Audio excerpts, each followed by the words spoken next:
Hello guys, আমরা এখন চলে আসছি নাজিরপুর ব্রিজে। আর আমার সাথে এখানে আছে আমার একমাত্র কাজিন শাকিল ভাইয়া। আমরা দুই ভাই এখন আমাদের পার্সোনাল হেলিকপ্টার নিয়ে ঘুরতে যাচ্ছি নাজিরপুর ব্রিজে। দেখতে দেখতে চলে এলাম নাজিরপুর ব্রিজে। হ্যাঁ গাইস, এটাই আমাদের সেই নাজিরপুর ব্রিজ। ঘুরতে এসে দেখি ব্রিজে বৃষ্টি হচ্ছে আর আমার কাজিন বৃষ্টির মধ্যে দাঁড়া দাঁড়া ভিজতেছে। ঘুরতে এসে মনে হয় বিপদে পড়লাম, এখানে বৃষ্টি হচ্ছে, এই জন্য আমরা দুই ভাই এখন চটপটি খাচ্ছি। এখানে ঘুরতে এসে দেখা হয়ে গেল আমার এক প্রাইমারি স্কুলের বন্ধুর সাথে।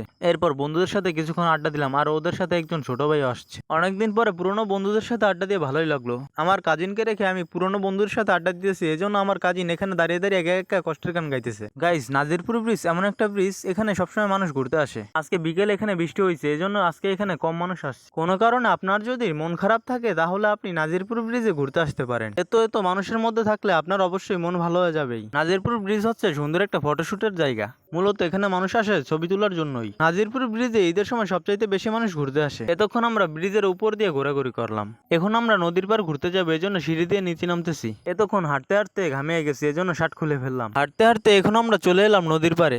আজকে নদীর পার দেখতেও খুব সুন্দর ছিল। ব্রিজটা পুরোপুরি ঘুরতে পারলাম না, কিন্তু মনে হচ্ছে খুব তাড়াতাড়ি সন্ধ্যা হয়ে গেল।